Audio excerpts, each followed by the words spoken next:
វាកិច្ចមិនផុតនោះទេសូមមហាទេវីតតទៅតតបានជើងរបស់យ៉ាសូថារ៉ាទៅជឿថាព្រះធីតាសន្និសាដៅជន់មង្គលក្រហមលៀបនៅលើជើងរបស់ធីតាដែរទេប៉ុន្តែក្មេងស្រីនេះក្មេងស្រីម្នាក់នេះដើរចេញទៅឈាមនៅបាត់ជើងរបស់នាងទៅវិញ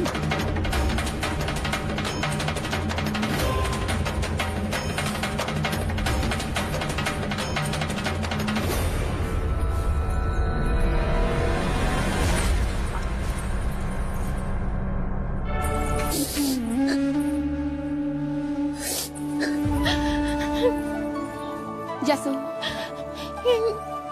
ព្រះមេត្តាឆាខ្ញុំម្ចាស់មានកំហុសអីទៅព្រះមេ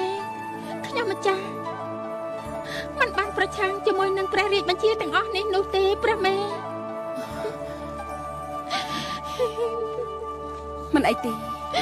កុំយំអីណាកុំទៅប្រកាន់ជាមួយនឹងការឈ្នះនេះអីតែយើងមានអារម្មណ៍ថាព្រះធីតាសំណាងខ្លាំងណាស់ដែលព្រះធីតាអាចយល់ប្រទេសរបស់បុត្រយើងជឿសម្ដីយើងទៅព្រះធីតាសូមជឿយើងទៅកុំទៅជឿសម្ដីគេអីពេលដែលយើងធ្វើសង្គ្រាមបានឈ្នះព្រះនាងនឹងបានភ្លឺភ្នែកហើយខ្ញុំម្ចាស់ជឿហើយព្រះនាងចាំមើលទៅថ្ងៃដែលយើងទទួលជ័យជំនះយើងនឹងប្រាប់ថាព្រះធីតាសន្និសាយើងបាននាំសំណាងល្អមកឲ្យយើងខ្លាំងណាស់ព្រះមេ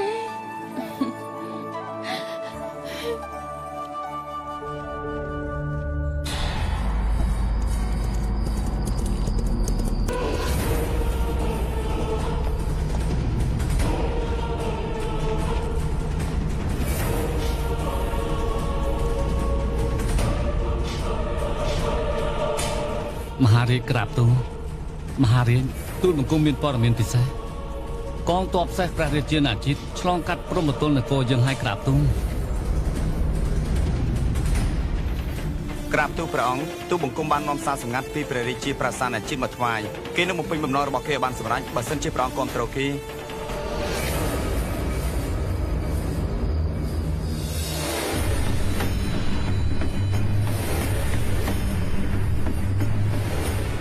យើងពិតជាសប្បាយចិត្តខ្លាំងណាស់ទូលព្រះអង្គរបស់លោកភ្លាមទៅសម្ព័ន្ធភាពរបស់យើងនៅតែមានចំពោះទ្រង់ដដែលហើយយើងនឹងគោរពតាមបញ្ជារបស់ទ្រង់ឲ្យបានល្អ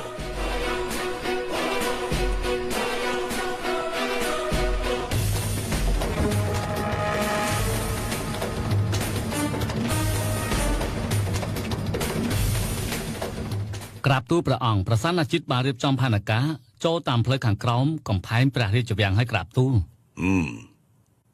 បានន័យថាគេមិនបានឆ្លងកាត់តាមព្រំដែនរបស់យើងទេមហារាជកងទ័ពព្រះរាជវាំងរបស់យើងគឺត្រូវតែនៅទីនេះបន្តហើយត្រូវទៅនៅតាមជើងភ្នំឋានទៀតក្រាបទូលមហារាជកងទ័ពរាជវាំងរបស់យើងត្រូវនៅទីនេះបន្តទៀតហើយក៏ត្រូវនៅតាមជើងភ្នំឋានទៀតដែរមហារាជទូលមើលចុះតើពេលណាកងទ័ពរបស់យើងមកជួប2ថ្ងៃទៀតក្រាបទូលមហារាជប្រងត្រូវតែប្រជុំមុខជាមួយនឹងពួកគេនៅជិតកន្លែងតូចៗជាមុនសិនហេតុអីតើអ្វីដែលជាកន្លែងតូចៗនោះកងទ័ពរបស់យើងនឹងបដូររំលំនៅទីនេះមហារាជមានទីជម្រាលមួយនៅតំបន់នេះក្រាបទូលហើយក៏មានផ្លូវមួយទៀតទៅដល់ខាងនេះផងដែរផ្លូវទាំងអស់គឺជាផ្លូវតូចៗពួកគេនឹងចុះមកនៅជើងភ្នំវិញហើយកងទ័ពរបស់យើងនៅលើភ្នំចំណែកឯពួកគេនៅខាងក្រោមអញ្ចឹងគេរកយើងពិបាកណាស់ដើម្បីឡើងទៅវាយជាមួយនឹងយើងនោះនេះគឺជាការដាក់អន្ទាក់ក្រាបទូលហើយយើងនឹងមិនចាំបាច់ត្រូវប្រឈមមុខជាមួយនឹងកងទ័ពធំរបស់នគរកោសលទេនៅក្នុងការធ្វើសង្គ្រាមមិនត្រូវរាយរកទេត្រូវតែវាយចូលជលងភ្នំតែម្ដងទៅពួកគេនៅក្នុងជលងភ្នំនោះពួកយើងនៅខាងលើគេនៅខាងក្រោមគឺងាយស្រួលជាងបើអញ្ចឹងបានន័យថាសត្រូវនៅក្រោមយើងហើយពួកយើងនៅពីខាងលើវាយទៅគេងាយស្រួលណាស់នេះគឺជាយុទ្ធសាស្ត្រធំមួយដើម្បីប្រយុទ្ធជាមួយនឹងកងទ័ពធំបែបនោះមហារាជហើយនេះគឺជាយុទ្ធសាស្ត្រដ៏ធំមួយដើម្បីប្រយុទ្ធជាមួយនឹងកងទ័ពធំបែបនេះមហារាជសូមអបអរផងស៊ីថាត់អបអរអ្នកចម្បាំងដ៏ក្លាហានព្រះបិតាគួរតែអបអរជាមួយនឹងព្រះគ្រូគុណឌីនីយ៉ាមិនមែនជាមួយនឹងទូបង្គំទេគាត់បានបង្រៀនទូបង្គំអំពីយុទ្ធសាស្ត្រទាំងនេះហើយក៏បង្រៀនទូបង្គំឲ្យគេចវេះពីសង្គ្រាមបើសិនជាអាចទៅរួចព្រោះសង្គ្រាមបាននាំមកនូវភាពមហន្តរាយតែប៉ុណ្ណោះ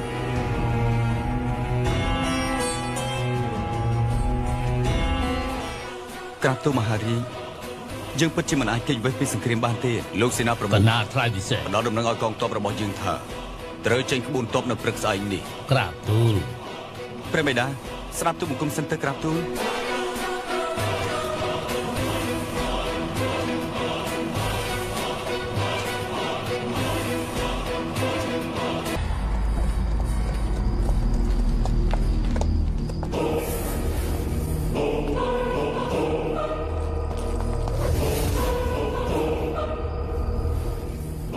ឯជាណាណា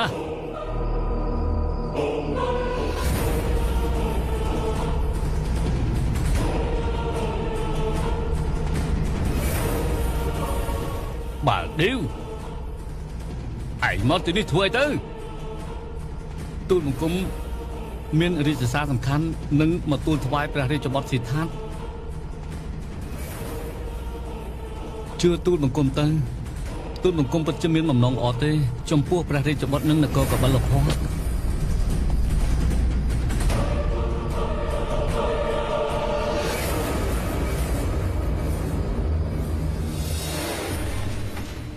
ដូច្នេះហើយឯងជាគិញនគរកោសល្យ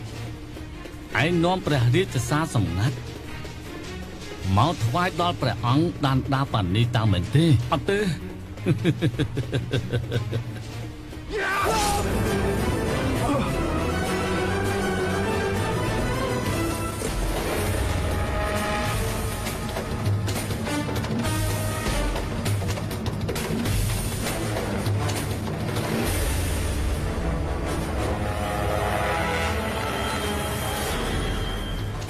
ដូច្នេះព្រះអង្គគឺជាសម្លាញ់របស់សត្រូវយើងប្រាសាទណាមជាតិ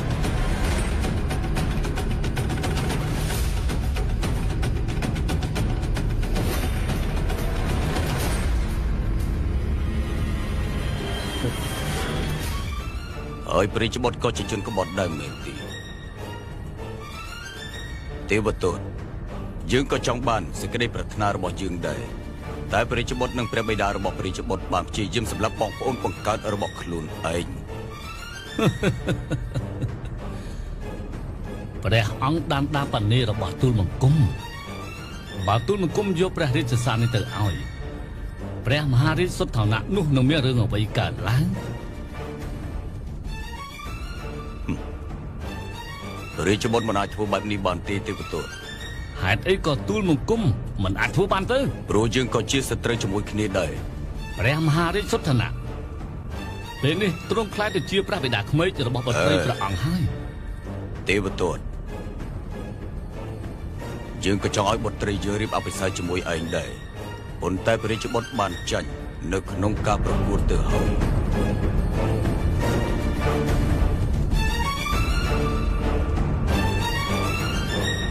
ទេវទត្ត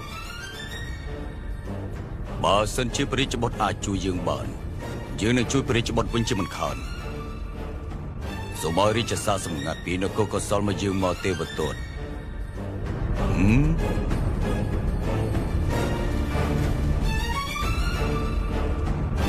ទេវទត្តឆាប់ចុះចាញ់សង្គ្រាមភ្លាមទៅទូលបង្គំមិនយល់ទេចាំយើងបញ្យល់ក៏បានដែរនៅពេលដែលព្រះរាជានគរកោសលឈ្នះសង្គ្រាមយើងនឹងបានឡើងសោយរាជនៅក្នុងនគរសក្យភូមិហើយព្រះរាជបុត្រក៏បានរៀបអភិសេកជាមួយនឹងបុត្ររបស់យើងដែរ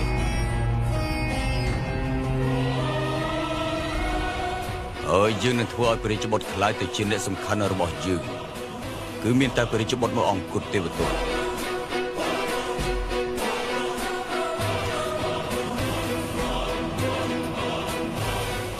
ឲ្យមកយើងមក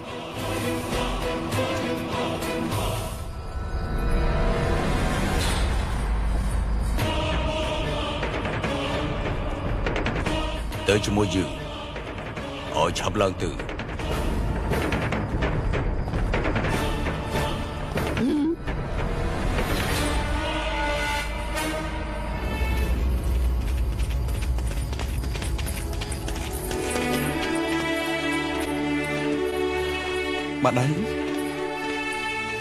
បាត់ដៃមានរឿងស្អីកើតឡើងបាត់ដៃឆាប់ប្រាប់យើងមកអ្នកណាដែលធ្វើឲ្យលោកមានរបួសបែបនេះមានរឿងអីកើតឡើងទៅ ចាណាមានរឿងអីកើតឡើង ទូតបង្គំបានឃើញគាត់មានរបួសដីតាមផ្លូវដូច្នេះហើយទូតបង្គំនាំមកទីនេះទៅ មានរឿងស្អីកើតឡើងបាត់ដៃនិយាយមក ដា ដណ្ដាលោកឆំនិយាយភ្លាមមកបាត់ដៃនិយាយប្រាប់យើងមកបាត់ដៃនិយាយទៅ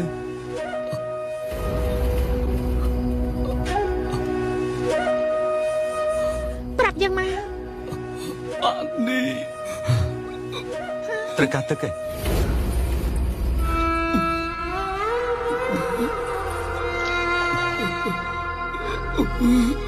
បាត់ដៃផឹកទឹកសិនទៅផឹកទឹកសិនទៅណាបាត់ដៃផឹកទឹកទៅបាត់ដៃតើលោកจะមិនទៅហើយនឹងមានរឿងស្អីកើតឡើងហេតុអីក៏គេមិននិយាយចឹងណាតើគេកាត់ស្អីទៅបាត់ដៃ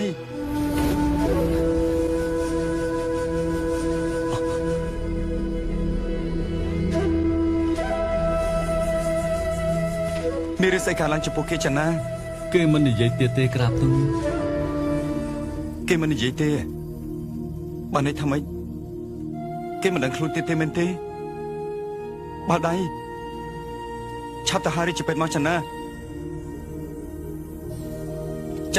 នៅឈរធ្វើស្អីទៀត គេមិនដឹងខ្លួនទៀតនោះទេគេបាត់បង់ជីវិតហើយគេមិនមានជីវិតនៅក្នុងខ្លួនទេគេបាត់បង់ជីវិតហើយស៊ីថា អត់ទេគេគ្រាន់តែមិនដឹងខ្លួនប៉ុណ្ណោះបាល់ដៃឆាប់ប្រាប់យើងមកតើមានរឿងអីកើតឡើងទៅឆាប់ជួយគេឲ្យមានសុវត្ថិភាពផងទៅ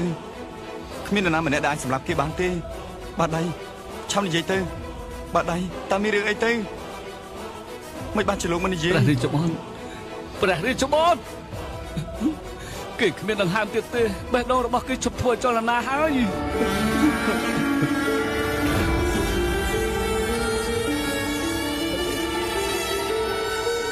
បាត់ដៃបើកភ្នែកទៅបាត់ដៃ សេចក្តីស្លាប់ជាមិនរួចទេព្រះជេដ្ឋាមិនអាចតតសេចក្តីស្លាប់បានទេគ្រាន់តែបានសម្ដាប់ព្រះគ្រូរបស់ព្រះជេដ្ឋាសេចក្តីស្លាប់អានក្នុងគម្ពីរតែប៉ុណ្ណោះ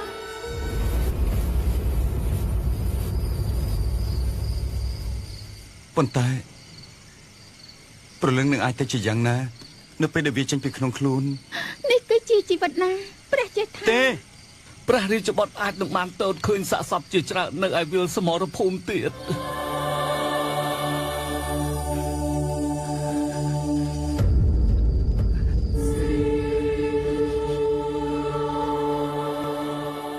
មិនអាចទេ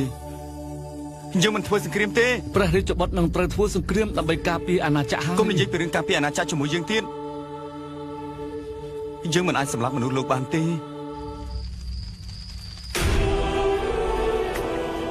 តើអាចទៅរួចដែរទេដែលព្រលឹងត្រូវចេញពីរាងកាយដោយគ្មានការអនុញ្ញាតព្រលឹងចេញពីរាងកាយតើបានន័យថាម៉េចយើងនឹងមិនវាយគ្នាយើងមិនប្រយុទ្ធគ្នាទេយើងមិនធ្វើសង្គ្រាមទេយើងមិនអាចសម្លាប់មនុស្សបានទេកុំបង្ខំយើងឲ្យសោះយើងមិនធ្វើទេយើងពិតជាមិនអាចសម្លាប់មនុស្សបានទេស ង្គ្រាមមិនមែនមានន័យថាត្រូវសម្រាប់សត្រូវរបស់ព្រះជេដ្ឋាទេមានន័យថាជួយដល់ប្រជារាស្ត្រណាព្រះបើ អញ្ចឹងដល់ពេលនោះយើងមិនច្បាំងគ្នាទេយើងមិនធ្វើសង្គ្រាមដើម្បីដណ្ដើមកន្លែងទេយើងត្រូវតែបញ្ឈប់សង្គ្រាម ព្រះរាជ ហើយ បុ ចេញ ត្រ ទៅយើងចង់នៅតែម្នាក់ឯងចេញទៅ ព្រះរាជបុត្រយើងទៅណាក្រាបទូល ឲ្យត្រង់យើងទៅចាស់ ទៅខត់ព្រះអង្គទៅ យើងមិនអាចឆ្លើយសំណួររបស់ត្រង់បានទេហើយយើងក៏មិនអាចបញ្យល់អ្វីដល់ត្រង់បានដែរត្រង់មិនយល់អ្វីទាំងអស់មានតែវិធីមួយយ៉ាងកូនឲ្យត្រង់នៅតែអង្គឯងសិនទៅ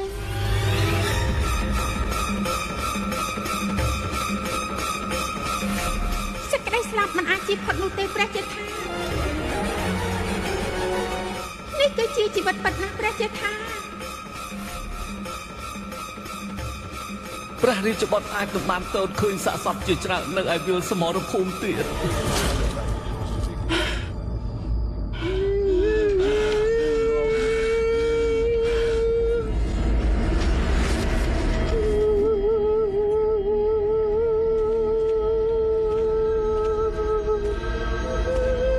លោកជាណា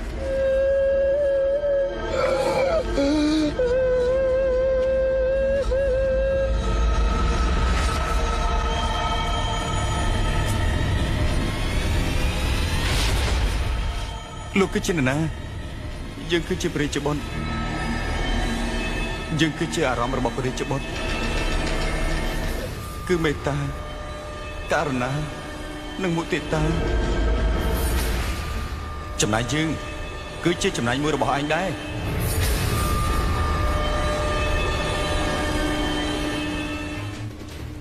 តើអ្នកទាំងពីរគឺជានរណាទូបង្គំគឺជាទឹកទូបង្គំជាដី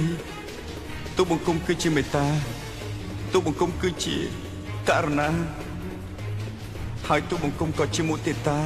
ហើយយើងគឺជាអគិហើយនឹងព្យុះយើងគឺជាទោសៈនិងលោភៈហើយយើងគឺជាអត្តៈដែលធ្វើឲ្យភាពត្រឹមត្រូវកម្រើកឡើងវានឹងធ្វើឲ្យឯងមានភាពក្លាហានវានឹងធ្វើឲ្យមនុស្សម្នាក់បានដល់កំពូលនៃការទទួលជោគជ័យបោះបង់ភាពត្រឹមត្រូវនោះទៅស៊ីថាតព្រះរាជបុត្របានធ្វើអ្វីម្យ៉ាងខុសហើយនៅថ្ងៃនេះក្រាបទូល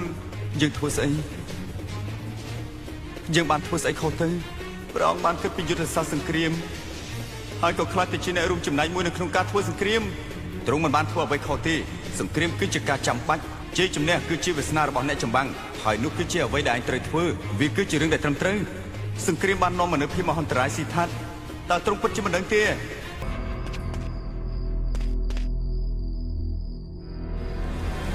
सत्य कथा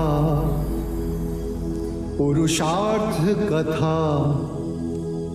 सुनो सुनो